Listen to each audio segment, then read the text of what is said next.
This is Invested in Climate with Jason Rissman. I see climate as the world's biggest, most diverse, most important movement in human history. Millions of people dedicate themselves every day to protecting the planet.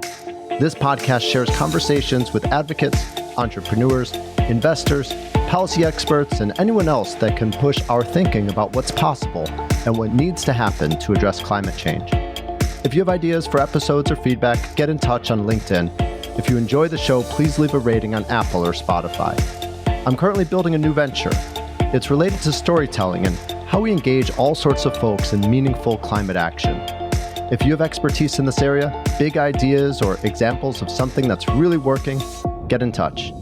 Thanks for listening and for doing whatever it is you're doing to support climate progress. Okay, let's get started. I really believe every city, every community should have its own climate week, because I don't think that climate is one problem. It is a million problems for a million people. Everyone has their own flavor of how climate change is affecting them or their community. And these conversations about the problems, about the solutions need to happen at a community level. Hi, everyone. In case you missed it, last week was New York Climate Week. There were well over 1,000 events, from summits with CEOs and heads of state, to film screenings, to concerts, parties, boat cruises, pitch sessions, hackathons, and much more. I tried to sum up my experience at New York Climate Week in a special episode 2 years ago. This year, of course, the context was different, with the U.S. administration no longer interested in climate, and a lot of green hushing, hand-wringing, and new language that aims to be less politicizing. To me, one of the most interesting things about New York Climate Week is that it's not the only one. Climate weeks are spreading. San Francisco, Los Angeles, Washington, D.C., San Diego, Shanghai, Bangkok, Panama City all have climate weeks. There might be dozens more in the works. No city on the planet is immune from the impact of climate, and most cities have thriving ecosystems of organizations, innovators, investors, policymakers, researchers, and more working to advance climate solutions and adapt to a changing planet.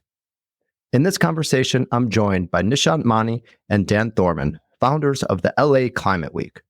Nishant and Dan saw a need to bring together their community.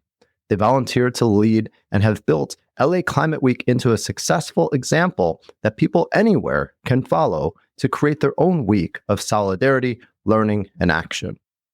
We talk about their backgrounds, the founding story of LA Climate Week, the impact of the LA fires on last year's event, lessons they've learned, and much more. So whether or not you were in New York last week, I hope you'll enjoy this conversation and consider how you can help your local community wherever you are.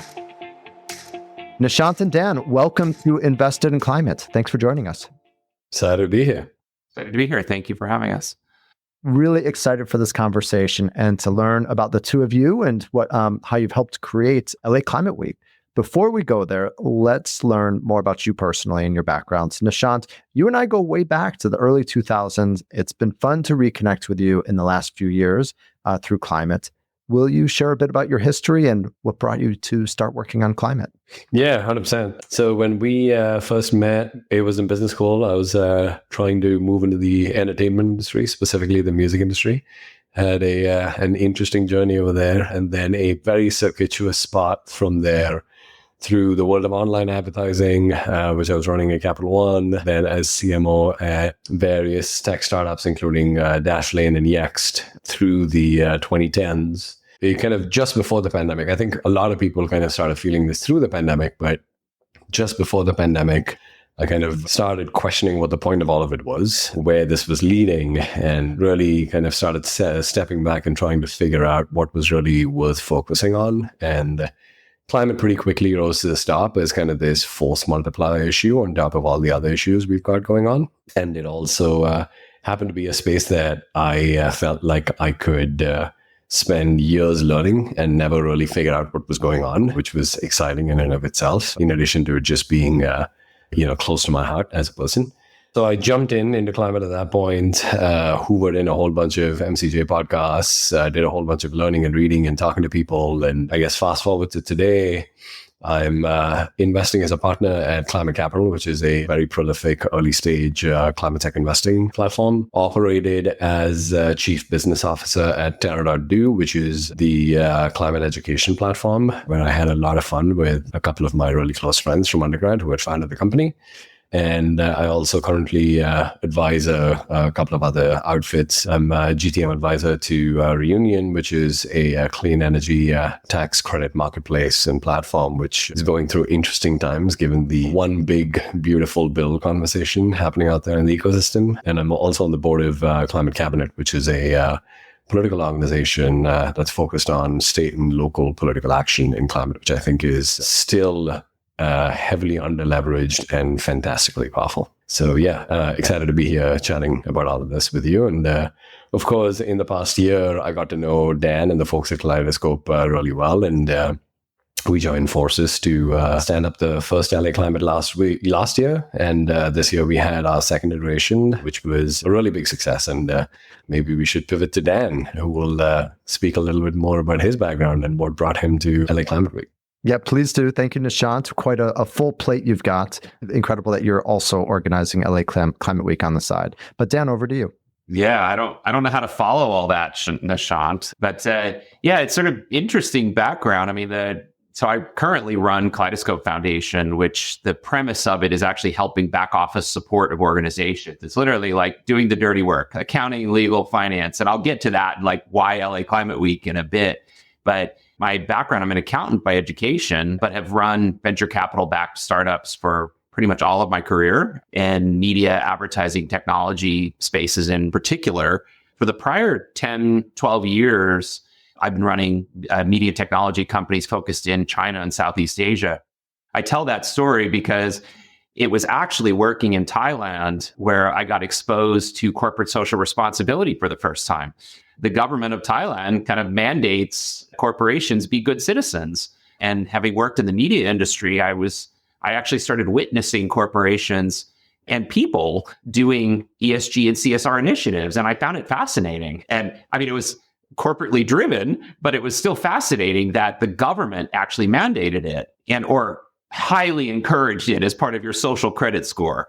And I started observing the United States in my home country where I officially lived. And I was seeing that we talked a lot of talk, but didn't necessarily walk the walk as much as we could.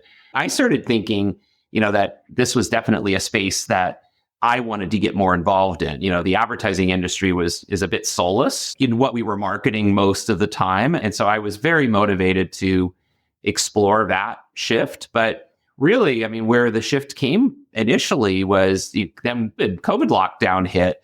And I had, prior to that, been traveling a lot in Asia, working in, with my offices scattered around Southeast Asia. And here we were in April of 2020. And my then 10-year-old daughter, who was very environmental, said to me, like, Dad, I don't understand. Why isn't climate change being treated like a pandemic? And that was just like a really big, insightful thing. And she had previously, for her 10th birthday in February, had made the decision to not get gifts for her 10th birthday and to encourage donation to grassroots environmental nonprofits. And I thought, wow, I mean, that was pretty fascinating. And I think we helped encourage it a bit, but I mean, a lot of it was her idea.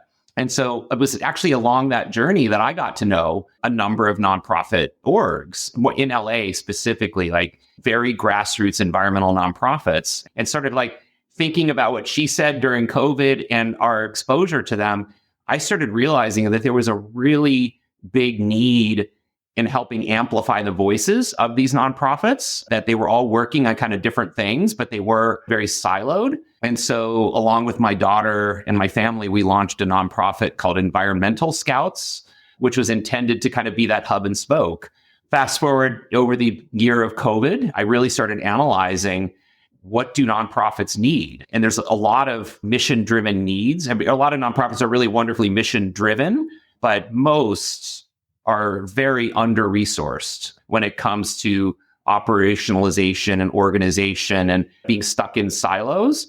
And so what I saw, and through a number of my colleagues, we saw this really need and opportunity to number one, provide operational support, capacity building. It isn't just giving money. It's like, how do you operate better? But then to be connective tissue between these organizations that are typically siloed. And how do you make relationships between them, which overall builds the opportunity and capacity? And, we'll talk in a moment how that ended up evolving into LA Climate Week. But fantastic. Well, thank you both for the intros, and let's go there. Really excited to learn about LA Climate Week and how it got started. Will one of you walk us through the origin story for the week? You want me to go first, Nishant? That'd be great. Yeah. So one of my co-founders at Kaleidoscope Foundation, a gentleman named JC RC, we were sitting in Los Angeles in September of 2023 talking about the startup of our nonprofit organization, this operational support nonprofit. And we were noticing that there wasn't a climate week in LA. It was during the New York Climate Week, but we were both in LA. And we thought, wow, this is a little wild, because we had all these friends and all these orgs that we knew, and we said, it's not being done. But we quickly answered our own question as to why it wasn't being done. And that's because it's geographically a real challenge in LA. You've got a huge space, a huge area with people scattered all over. It's organizationally challenging. You've got, 88 cities and county governments and a lot of constituents and hundreds of organizations that are supporting these community members. And so the answer why it wasn't being done was because it's hard.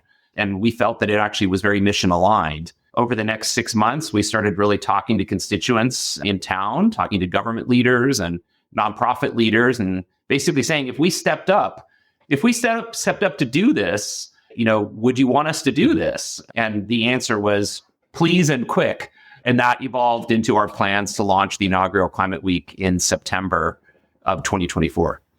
So Nishant, we can talk about how you came into that. Yeah, totally. So as it turned out, while sitting with the Terradon clan, we had kind of run into the same, hey, there's no Climate Week in LA. I happen to be the person in Terra that was sitting in LA. And in pretty classic startup fashion, we were like, hey, let's go do this. And this was maybe a little further or a little later after Dan and JC were hatching this. And we started kind of pulling together a few organizations together, started talking to a few people. And then as it turned out, literally, this is a real story. We were at a conference with Nareed Katz, the CSO, the Chief Sustainability Officer of UCLA, honestly, general badass when it comes to the space in LA. And we brought up this idea to her, and she was like, yeah, of course, I heard from you already. I'm like, no, you did not. Turns out she had heard from Dan and JC, and she actually made the connection between the two of us saying, hey, you guys are trying to do the same thing.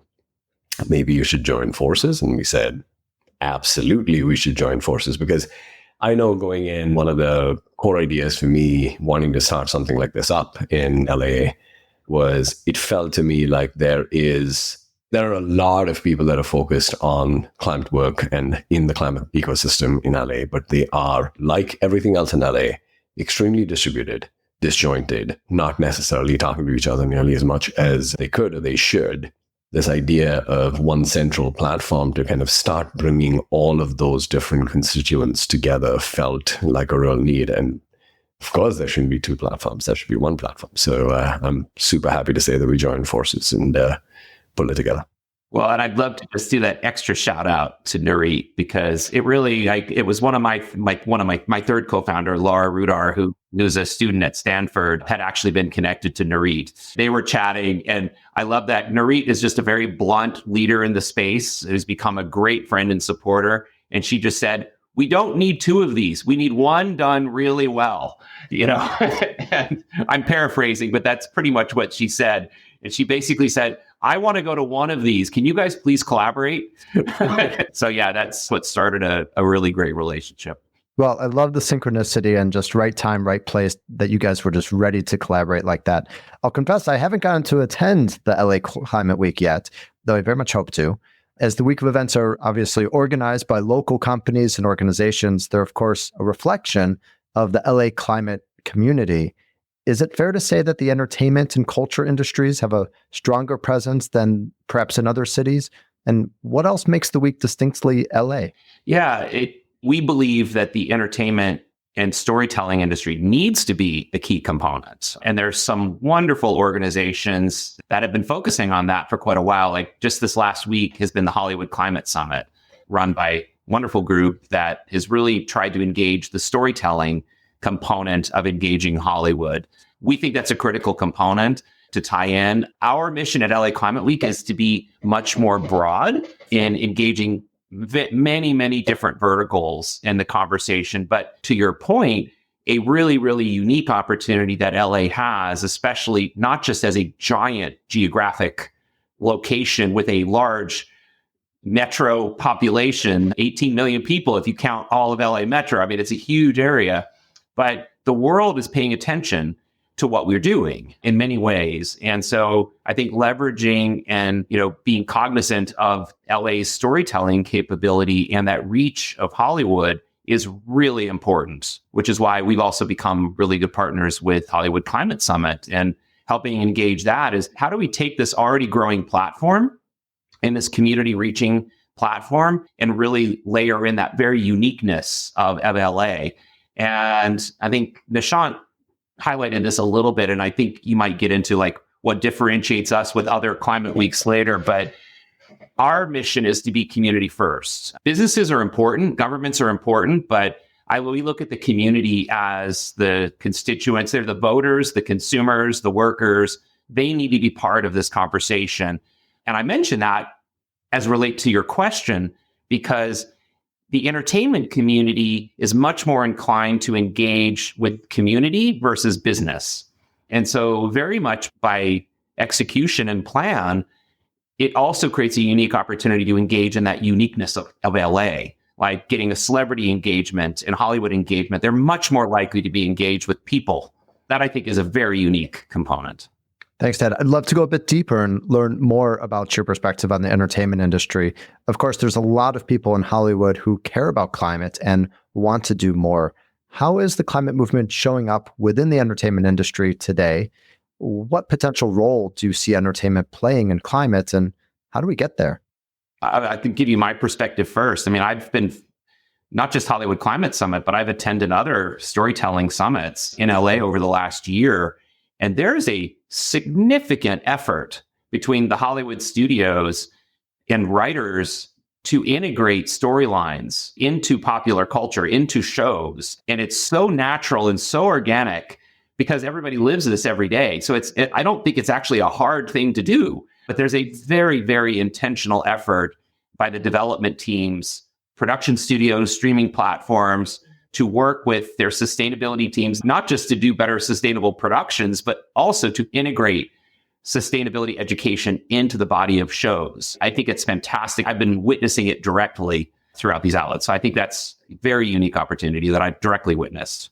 That's great. Yeah, it's thinking not just about the carbon footprint, but really the cultural footprint that LA has.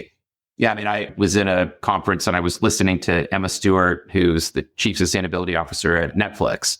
And I was fascinated to hear, I mean, I'm going to paraphrase, the literally kind of creating office hours with producers where, they can come in and consult on the scripts that they're writing. And like, how do I integrate this into my show in a way that is an organic method? And it's brilliant how it's being done. Thanks, Dan. Nishant, LA, of course, experienced one of the most catastrophic and widespread climate disasters with the wildfires last year. How did the fires impact planning, attendance, and experience of the LA Climate Week? I think there's a very easy answer for how it impacted the planning, which was pretty severely. The wildfires basically erupted right about when we were getting into full gear for this year's LA Climate Week, which was in April of this past, or a couple of months ago.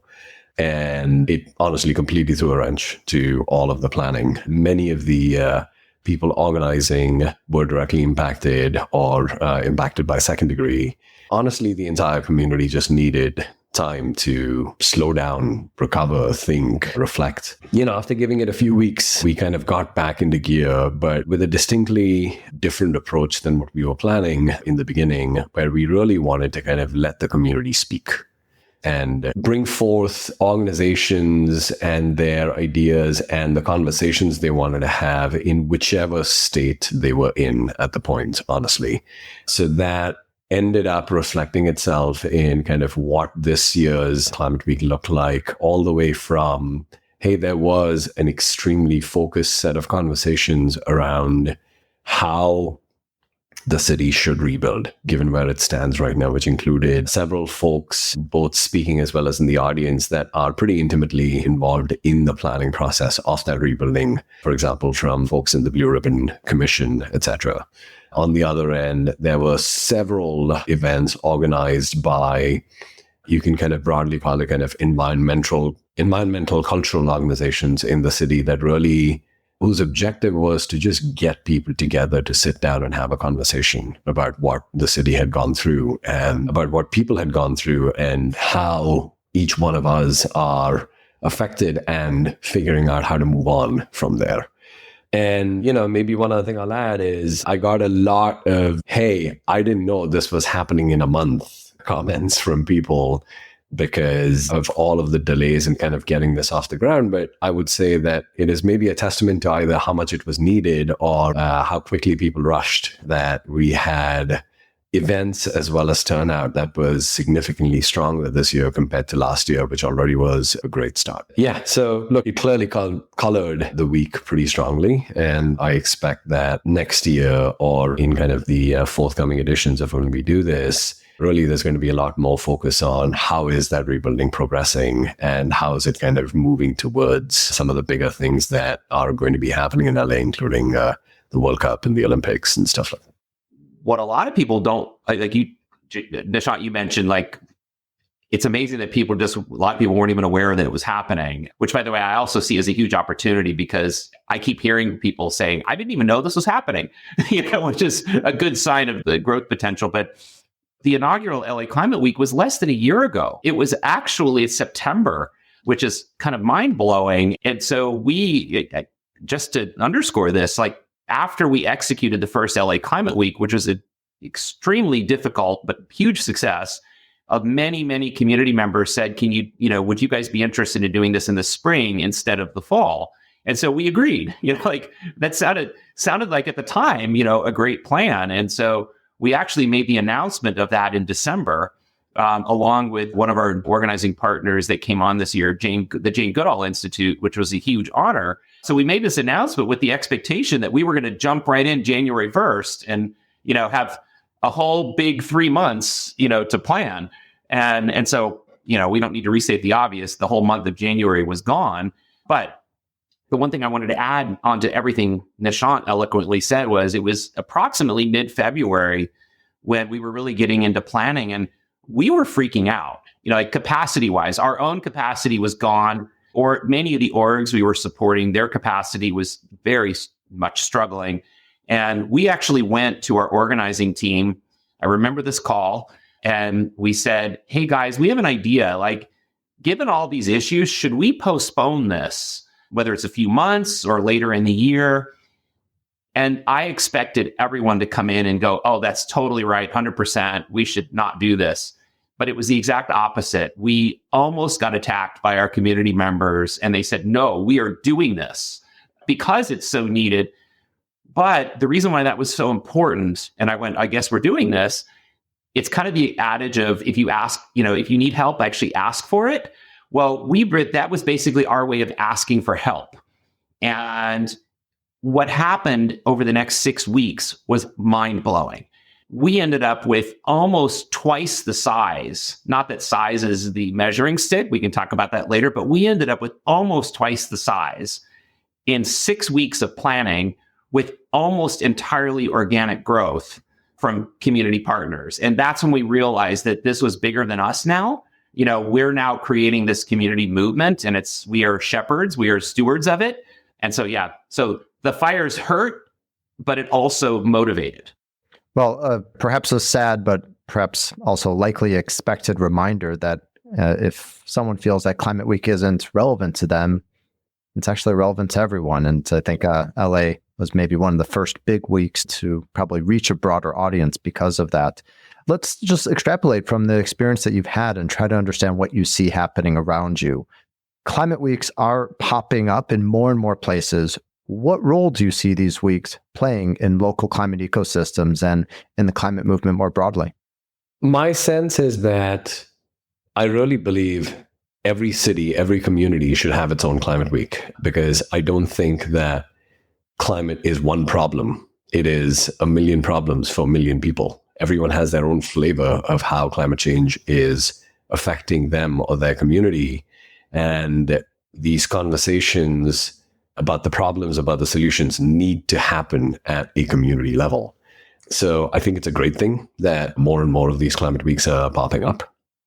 And I think the role that they play in each of those cities really comes down to kind of what's going on at that local level in terms of what issues they are facing, whether it's from an adaptation and resilience perspective, or it is proactively in terms of solutions that that city or that community is on the forefront of, that they can kind of continue to take the lead on, or in fact, maybe help other cities out with, etc. I'll kind of maybe foresee where this conversation is going. I think there's a lot of space for collaboration between each of these different climate weeks across cities in terms of not just sharing playbooks in terms of how to bring the community together, but in terms of sharing learnings at a community level that bubble up through each of these conversations, so that the cities can learn from each other in terms of how to move climate progress and issues like adaptation forward in each of these places. Yeah, I'd like to add on just a couple specifics. I mean, it was just yesterday, lost track of the days here. I think it was yesterday, I was on the phone with the key organizing team members for the upcoming San Diego Climate Week that's targeted for this fall. And this is their first year. And they reached out to us basically saying, can you give us some insights? Which, this is the benefit of operating as a nonprofit organization. Yeah, I want to spread that to as many people as possible. My insights are not proprietary. And so I am super excited to begin collaborating with that group of amazing people and how we can help them jump a couple years ahead with a lot of the learnings that we had. I'm also presently working on a collaboration with Bangkok's inaugural Climate Action Week in Thailand that's coming up also September, October. In fact, I'll be over there in a couple weeks working with them. And I was at an event at the Chinese consulate earlier this week. I worked in China for a number of years, and I've been talking with them about how do we engage in sustainability dialogue between our countries. And it looks like I'm going to be involved in, helping shepherd some of the discussions around the Shanghai Climate Action Week. And so those are markets that I've worked in. So actually all three of those cities I've lived in, but it's amazing. And I know, Nishant, you've also been in conversations where people have reached out to us to kind of help share our learnings and our format. And I couldn't be more excited about that. Dan, we're going to take you up on the opportunity to hear some of those insights. Give us a bit of a behind-the-scenes tour. What does it take to stand up a climate week, and what lessons have you learned about what it takes to be successful? Well, the key thing, and I think a lot of us, all of us here have a background in business and investment. And I would say whether it's for-profit or nonprofit, one of the keys to success is I'm actually going to put on my business hat, because everything takes money to run. And we've all been volunteer up until now. Well, even including now, I guess you could say, but that's not long-term sustainable. Like, this is a tremendous amount of work to do this. And we're providing a really important service to the community. But it's very, very difficult to go out and ask for money from government partners or non-greenwashing corporate partners. It's very difficult to go get those resources until you've proven success. There's a major chicken and egg issue going on because people want to visualize what it looks like, what do the pictures look like? What does engagement with events look like? They want to know statistics, like what am I likely going to get? So we knew going in that the first year, I use kind of the analogy of software version 1.0. It was very much about identifying the target market, the target audience, and proving that the community in this case wants to receive it. What do they want to receive? What types of content and engagement are they asking for? And so we got a tremendous amount of feedback from year one, which is in September. And we had all kinds of great intention of applying, that into year two. But for the discussion we had earlier, I mean, because of the compressed timing, we didn't get a chance to apply all of our logic and learnings, but we got a lot of it. We got a lot applied, just not all of it. And so we were able to be a lot more intentional and listening to the types of events that needed to happen that weren't necessarily. Give you an example. One of our wonderful partners is a consultancy called Side Porch. And our friends over at Side Porch, and they put on some amazing events. And our theme this year was resilience and rebuilding. We had a fire theme, and we called up Sean and said, Sean, I think we need like a really heavy hitting, event around this. And, within 3 weeks, he spun up one of the best events. And so it's the ability to listen to what's needed, now we're trying to do better at creating verticals of content that we can create hubs and geographical alignment. And so it's just over the years, for me, it's not about getting bigger, even though it will. It's being better at curating that experience for a broad group of people based on their interest levels. But the long and the short of it is de-risking. As we de-risk it, much like any product or company, then we will be able to go in and seek those funding partners that are critical to do it, and the funding partners that need more proof before diving in. And so I think after years 2 now, we're now at that stage, and we've got an incredible planning going forward now for the next going forward. One thing I may add, this may be a little more LA specific, but we creating some level of, a planning substructure for organizations to latch themselves around because of the wide geographic spread, I think is a big part of what makes a week like this work. So we really ramped up our efforts this year to create some geographic hubs. We didn't go all the way towards saying, okay, look, there are only 2 places in which this is going to be happening, because that's also not very enfranchising for the community. But we did try and help folks say, look, if you want to come closer to one of these hubs, here are a couple of places where a lot of events are going to be happening.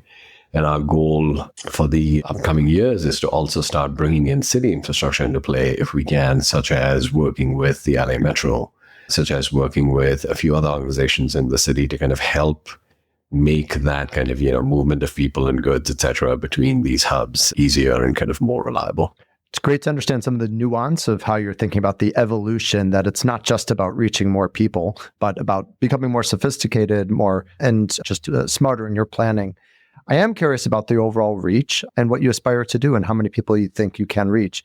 I've heard, this is just anecdotal, but I've heard that the organizers of the Climate Week in DC see themselves as a year behind San Francisco. And this year, we're aiming to reach the number of events San Francisco hosted in 2024. I've also heard that in New York for the upcoming Climate Week in September, there's already 1,000 events being planned. How do you compare LA to the others, and what sort of growth are you hoping to achieve?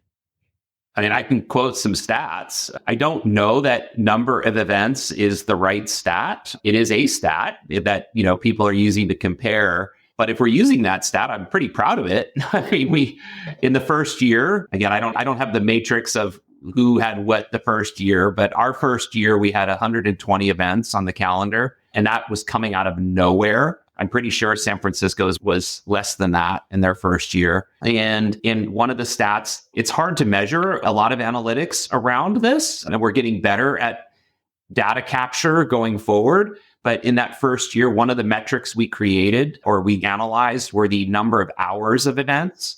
And this is when it starts getting exciting, because of those 120 events, we had about 267 hours of programming, and we had about 10,000 registrations.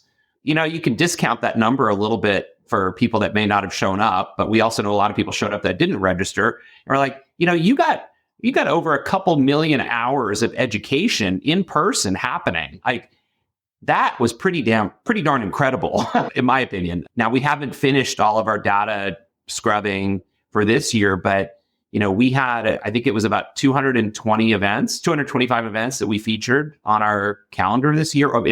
And it wasn't even a week. It became kind of Earth Month. And again, I haven't done all the math, but I know it was significantly larger, not just in number of events, but number of registrations. It was the events. There were many events that were held that were massively, hundreds of people attending these events. And our launch event was a 1,500 person lecture with Jane Goodall. So, it's just becoming bigger and more community focused. I believe that trajectory is headed that way. I don't really personally care to have a metric that I have to hit 1,000 events in order to be seen as successful. I think that's cool if that happens organically. And I think LA is a big enough space that could actually happen. But I care much more about providing it in a more organized way that's easily accessible. Nishant mentioned LA Metro. I had the pleasure of chatting with Dr. Chris Lieben, who is the Chief Sustainability Officer of LA Metro, just last Saturday, and basically said, okay, you asked for 6 months of planning time. Okay, we now have it. So how do we start planning ahead for better people movement and planning events along metro hubs and creating these content hubs that are much more accessible, which is also an important precedent to be setting as we're looking at the World Cup coming in 2026 and the Olympics in 2028. There's a logical collaboration that can happen between the cities, the counties, and infrastructure like LA Metro that I think that we can be instrumental in almost like helping build and test those systems for how we collaborate large groups of people. And so that to me is how I'd like to be judged for success is, are we reaching those people? And then, but back to your question earlier about Hollywood, by doing that, we not only are reaching all these people, but we start getting amplified by people that have audiences that aren't already in the climate discussion. Well, now we're reaching many more people, and not just people in LA, but people all over the world that helps amplify it. So that's how I see success being judged. And hopefully you'll look at our quality, not our quantity, but we'll see what the quantity is. I think it's going to keep growing. Love to add. Yeah, I'd love to add one more take over here. I think Dan had mentioned earlier that one of the major focus points for LA Climate Week is really to bring the focus to community involvement and engagement. I think one of the things that we've been very conscious about doing is to maintain a completely open door aspect to all of the events that are happening. I think I've been to a couple of New York Climate Weeks kind of since I moved into the climate space. And to be honest, not only is it a zoo, you've got to really be in the know to know what's going on, which at some point to me kind of defeats the purpose of this whole thing. It's like this, okay, that's great, but what are we trying to solve here? We've been really conscious about maintaining pretty much every event that we do to be publicly accessible. One of the things for me that is a success metric for us going forward is, do we build natural touch points and engagement points with large organizations in the city that are conduits to the community? One of the discussions that Dan and I have had several times is about involving LAUSD, our public school system, for example. We would love for there to be events hosted in schools, in public schools in the city, that bring people that do not walk into a school in a regular basis to be able to come into that environment and have a conversation about how climate and sustainability are issues that these students are grappling with on a daily basis. And for them to be able to have those, and for the students to be able to have conversations with folks that they don't meet with on a regular basis, et cetera, et cetera. We'd love to kind of open up doors like that in the future. That's also why collaborations with our now friend organizations like Jane Goodall Institute are so critical. I don't know if a lot of people have heard the names, but Jane Goodall Institute runs a program called Roots and Shoots, which has a big operation here in LA. And it's all programmed towards educating kids and families in schools and communities. And between that, and we're now looking at collaborating more with groups like Boys and Girls Club and really integrating programming in with the school systems. It's a huge opportunity to go meet people where they're at and engage the new voices in this. I love how you guys are bringing, not just aspiration of growing it, but that you're really trying to bring a character that is unique to what is the LA Climate Week. Let's get creative for a minute and imagine what might be possible. You're in LA, a place that creates magic for the entire planet. Let me give you a hypothetical magic wand just for a minute. What would you do with it to make LA Climate Week reach even a different level of influence and impact? Nishant, why don't you make some magic first? Oh, me? Okay. And then I'll... Yeah, I would kind of reiterate that point about really engaging the community at large. I would love to find a way for LA Climate Week to become one, hopefully among several platforms for people across the city, across all walks of life, to be able to start having a conversation about what climate change as, again, a set of problems, as well as a set of solutions that address problems to them. They start having those conversations citywide, countywide, across all stripes of folks. And I think that it really behooves everyone that is actively working in climate, which thank you so much to all of you that are already working on it. It really behooves all of us to listen to those perspectives across absolutely all of these stripes of folks to be able to craft solutions that really work for the community. If I wish one thing for LA Climate Week, it would be that. And I would follow it up to say that I love being part of expanding knowledge with people that are already aware. I want to reach new people. I want to reach citizens and family members that aren't already aware or don't know about how certain processes work and opportunities for future and green energy and decarbonizing your house and, all these things that people can do. And my magic wand goes back to engaging the storytelling community, whether it's the visual art community, the entertainment community, the actor and art, musical artist community. There are so many talented actors and musicians and artists that are so passionate about this space and want to engage their communities. They want it, but they have to be careful about their brand because it's still a business for them. And so my magic wand is creating the safe space, which I think we're close on, to where we can very organically engage that world in a big way that then amplifies to the, millions and millions of followers that many of these folks have that are now engaging where they're at in people that aren't already in the space. I think it's not even magic. I think that's going to happen over the next year to 2 years. A little magic fairy dust would help, but I think, and you're reaching your audience here helps, but that's what I want to see. Well, excited to be there in person next year. Do you have dates? We're planning to announce the dates on July 17th. We're doing a series of, thereabouts. We're doing a series of community planning sessions right now that are being organized by my dear friend, Sean Sweeney from Jane Goodall Institute. Thank you, Jane Goodall Institute, for lending us an amazing resource. So we're doing a bunch of organizational vision planning in the background. That's culminating to announcing dates. But it's going to be around the same time in April coming up. But again, it's probably like this year, we're going to have a hard time containing it to 1 week. It's going to be more like Earth Month edition again. And and then we'll probably we're planning to do some form of preparatory event in September. That's for the purpose of helping educate and improve the event production level with a lot of our event partners. And so we think that's another way to really upskill and increase the production value of a lot of the events. So we're both focusing on increasing the value over the next 6-12 months, as well as planning for the actual execution.